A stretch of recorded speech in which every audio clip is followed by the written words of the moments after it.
না, বক্তব্য রাখবেন। ওনাদের প্ল্যানিংয়েই তো সব চলছে। শেখ শাহজাহান ওনার খুব প্রিয় ব্যক্তি, তাকে প্রোটেকশন দিচ্ছে তার কথাতে পুলিশ। অভিষেক বন্দ্যোপাধ্যায় এবং মমতা বন্দ্যোপাধ্যায়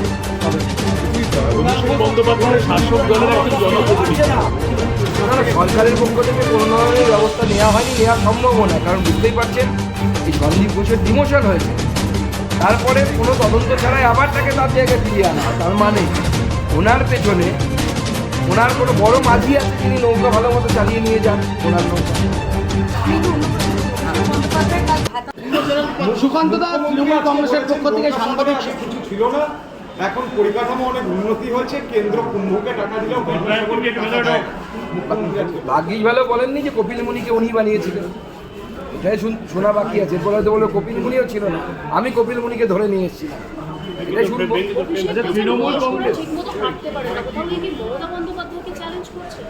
মমতা বন্দ্যোপাধ্যায়ের হাঁটু, মাননীয় মুখ্যমন্ত্রীর হাঁটু মাঝখানে খুব খারাপ হয়েছিল, আমরাও শুনেছিলাম, রিপোর্ট পেয়েছিলাম, মেডিকেল রিপোর্টে শুনেছিলাম যে ভালো নেই শারীরিক পরিস্থিতি। ওনার দ্রুত সুস্থতা কামনা করেই বলছি, সম্ভবত ওনাকে উদ্দেশ্য করে ওনার ভাইপো হয়তো বলছে, সেজন্য কথা বলার সময় একটু বুঝে শুনে কথা বলতে হয়, কারণ সব কিছু সময় আপনাকে ফিরিয়ে দেয়। উনি আমাদের বিরোধী দল নেতাকে বলেছিলেন যে ল্যাংচাতে যাবে, তো ইতিহাস সব কিছু ফিরিয়ে দেয়। সিবিআই কি অভিযোগ করেছিল সেটা আলাদা বিষয়, কিন্তু বিষয় হচ্ছে তার জন্য কি তৃণমূল কংগ্রেসকে বা তৃণমূল কংগ্রেসের এই হারমাত জিহাদি বাহিনীকে সংবিধান কি অধিকার দেয় যে ইডি অফিসারদের মাথা ফাটাতে হবে? কোনো ইডি অফিসারের বিরুদ্ধে কোনো সিবিআইয়ের এনকোয়ারি থাকতে পারে, সিবিআইয়ের অভিযোগ থাকতে পারে, সমস্ত কিছুই থাকতে পারে। তাহলে তো তৃণমূল কংগ্রেসের নেতাদের নামে তো আরও বড় বড় অভিযোগ আছে। তাহলে কি বাংলার মানুষের উচিত যে পুলিশের কাছ থেকে পার্থ চট্টোপাধ্যায়কে কেড়ে নিয়ে ওখানে মাথা ফাটানো? তাহলে বাংলার জনগণ তাই করবে আগামী দিনে।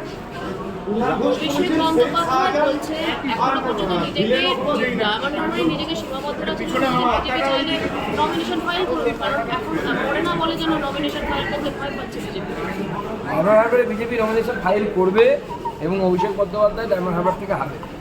অভিষেক তৃণমূল দুজনেই অন্য এলাকায় পাচ্ছে না কেন সেই প্রশ্নটা তো অবশ্যই আপনার লজিক্যাল প্রশ্ন, কিন্তু তার থেকেও বড় প্রশ্ন এই যে ভাতার টাকা কত হাজার কোটি টাকা দেবে হিসেব হয়েছে তো আপনাদের? 93 কোটি টাকা এক বছরে উনি খরচ করবেন, এর সোর্স কি, কোথা থেকে আসছে টাকা? উনি তো একজন সাংসদ আমার মতো, তো মাসে তার অনারিয়াম হচ্ছে 1 লক্ষ টাকা। 1 লক্ষ টাকা দিয়ে আপনি বছরে ইনকাম করে বছরে 93 কোটি টাকা কীভাবে দিতে পারছেন? তারপরে ওনার বড় বড় কালচারাল প্রোগ্রাম হয়, হলিউড আমাদের বলিউডের ইয়েরা আসে, গায়ক গায়িকারা আসে, বাৎসরিক একটা অনুষ্ঠান হয়, সাংসদ মেলা হয়, বস্ত্র বিতরণ করেন, এগুলোতে তো পয়সা লাগে। তাহলে এই পয়সাগুলো আসছে কোথা থেকে? তাহলে কি এই যে অভিযোগ উঠেছে কয়লা পাচার, গরু পাচার এবং আরও অন্যান্য চাকরি চুরি, তার টাকা কি খরচ হচ্ছে এর পিছনে? দেখুন, আদালতের সামনে বিষয়টি গেছে, মহামান্য আদালত নিশ্চয়ই বিচার করবে, যেহেতু সাবজুডিস ম্যাটার। আমি এই মুহূর্তে খুব বেশি কমেন্ট করতে চাই না।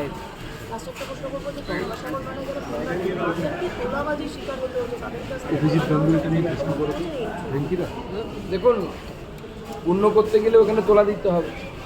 তৃণমূল কংগ্রেস তোলাবাজি, চুরি এগুলো সব সমাপ্ত, ইউনিভার্সাল ট্রুথ এদের জন্য। তাহলে সুনাম হবে কি করে? এই যে তোলাবাজির মডেল, গঙ্গাসাগরে তো শুধু বাংলার লোক আসে না, গোটা দেশের মানুষ আসে, গোটা দেশের মানুষ দেখতে পাবে সরকার কীভাবে তোলা তোলে। আমরা একদিকে দেখি কুম্ভ মেলায় উত্তরপ্রদেশ সরকার ঢেলে সাজায়, মানুষকে ফ্রিতে খাবার খাওয়ানো হয়। গঙ্গাসাগরে উল্টো দৃশ্য আমরা দেখতে পাচ্ছি, সরকার এন্ট্রি ফি নিচ্ছে, সরকারের ভাড়ার তো শূন্য। শেষ পর্যন্ত গঙ্গাসাগরের ভরসায়, মা গঙ্গার ভরসাতেই সরকারকে থাকতে হচ্ছে, মা গঙ্গায় বাঁচাবে। সুকান্ত দা বিলকিস মামলা হয়ে গেছে। ধন্যবাদ। ধরেও নি যে তৃণমূলই যদি ভাতা দেয়, তাহলে ওনাকে বলুন না, উনি তো লক্ষ্মীর ভাণ্ডারে 500 টাকা করে দিচ্ছেন আর SC ST-দেরকে 1000 টাকা করে দিচ্ছেন। মধ্যপ্রদেশে দেখতে বলুন, লাডলি বেহানা সবাইকে 1000 টাকা দেওয়া হচ্ছে, 500 টাকা ডবল দেওয়া হচ্ছে। বিজেপি সরকার এলে ভাতা বাড়বে, কমবে না। আচ্ছা, শঙ্করাঢ্য বলেছেন উনি জ্যোতিপ্রিয় মল্লিককে থেকে 100 টাকাও নেননি, কি বলবেন? ওনার বিরুদ্ধে অভিযোগ হচ্ছে, তদন্ত চলছে, আগামী দিনে সামনে চলে আসবে। একটা হ্যান্ড রিটেন চিট পাওয়া গেছে, তাতে উনি মেয়েকে সবাই মনে করছে বা তদন্তকারী সংস্থা মনে করছে যে চিট জ্যোতিপ্রিয় মল্লিকের নিজের হাতে লেখা এবং তার জন্য এক্সপার্টও আনা হচ্ছে, আমরা মিডিয়ার মাধ্যমে জানতে পারছি যে সেই চিটে লিখেছেন যে মেয়েকে জ্যোতিপ্রিয় বাবু যে টাকা পয়সার অসুবিধে হলে দুজনের কথা লিখেছেন, বাকিবুর রহমান আর শঙ্কর আড্ড। তো যদি শঙ্কর আড্ডকে জ্যোতিপ্রিয় মল্লিক টাকা না দিয়ে থাকে তাহলে জ্যোতিপ্রিয় মল্লিকের মেয়েকে শঙ্কর আড্ড টাকা দেবেন? এত বড় সমাজসেবী তো শঙ্কর আড্ড নয়। উনি টাকার জন্য জ্যোতিপ্রিয়বাবু কেন এদের নাম নেই? বাকিবুরের কাছে যে জ্যোতিপ্রিয়বাবুর টাকা ছিল বা আছে সেটা তো প্রমাণিত হয়ে গেছে, আমাদের মিডিয়ার মাধ্যমে দেখতে পাচ্ছি। ভারতীয় জনতা পার্টির তরফ থেকে আরজিকর মেডিকেল কলেজকে নিয়ে বিভিন্ন জায়গায় আমাদের প্রতিবাদপত্র এবং আমাদের চিঠিপত্র পাঠিয়েছি। আরজিকর মেডিকেল কলেজে বর্তমান যিনি ভারপ্রাপ্ত প্রিন্সিপাল আছেন তার নেতৃত্বে একটা বড় চক্র কাজ করছে। সেখানে মৃতদেহর দুর্নীতি থেকে শুরু করে অর্থাৎ মৃতদেহকে পরিবারের পারমিশন না নিয়ে তাকে ব্যবহার করা থেকে শুরু করে সব থেকে গুরুত্বপূর্ণ যেটি পাবলিক হেলথকে হ্যাম্পার করছে তা হচ্ছে মেডিকেল ওয়েস্টেজ, যেটাকে বলে বায়ো ওয়েস্ট আমরা যাকে বলি, যার সুনির্দিষ্টভাবে ডিসপোজ করা উচিত যাকে, সেই বায়ো ওয়েস্টেজ কিন্তু ডিসপোজ না হয়ে ভুলপথে আবার মার্কেটে চলে যাচ্ছে। আমরা এরকম বিভিন্ন তথ্য প্রমাণ দিয়ে মহামান্য আদালতের সামনে এসেছি যে এর একটা সুরাহা করার জন্য। কারণ পশ্চিমবঙ্গের এত মানুষ, 10 কোটির উপরে মানুষ, এই মানুষের লাইফ রিস্ক এর সাথে ব্যবহার করছে। কারণ আরজি করে যে মেডিকেল ওয়েস্ট তা ডিসপোজ না হয়ে কোথায় চলে যাচ্ছে এবং তারপর সেটা যে কোন জেলায় গিয়ে কোন জেলা হসপিটালে ব্যবহার হবে, কোন ব্যক্তি বা কোন রুগী এডসের জীবাণু তার দেহে প্রবেশ করবে বা অন্য কোনো ইনফেকশনের জীবাণু প্রবেশ করবে কেউ বলতে পারে না। তাই আমরা এই দুর্নীতির বিরুদ্ধে আদালতে শরণাপন্ন হয়েছি। ছাত্রদের একাডেমিক ফান্ড অন্য কাজে ব্যবহার করা হচ্ছে, যে ফান্ড সাধারণত ছাত্রদের একাডেমিক কাজে ব্যবহার করার কথা। টেন্ডার হচ্ছে কাটমানি ছাড়া কেউ পায় না এবং বিশেষ একটি কোম্পানি আরজি করে, মনে রাখবেন, ল্যাবও তৈরি করে, পর্দাও সাপ্লাই করে, সেই পায়, অন্য কেউ পায় না।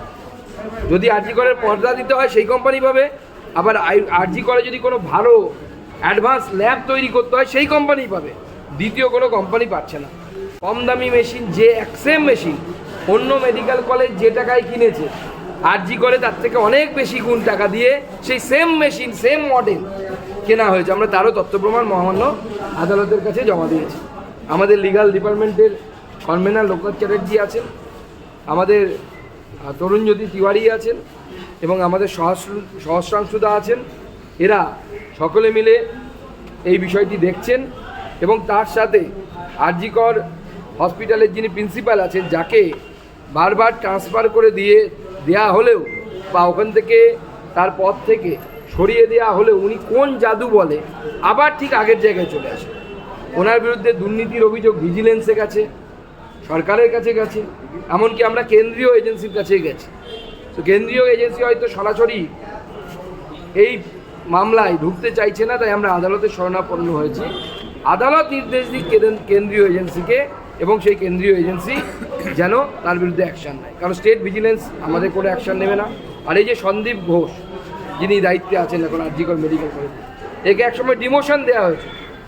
ডিমোশন করার পর এই বিষয়গুলো সামনে এসেছিল, সেই জন্য রাজ্য সরকার ডিমোশন দেয়। কিন্তু রাজ্য সরকার ডিমোশন দেওয়ার পর আবার কোন জাদুকাঠি বলে সে আবার নিজের জায়গায় ফিরে এসেছে। তার বিরুদ্ধে তদন্ত হয়নি, তাকে নিরপেক্ষ তদন্ত তাকে ক্লিন চিট দেয়নি, তা না দেওয়া সত্ত্বেও তাকে এইভাবে ফিরিয়ে আনা হয়েছে।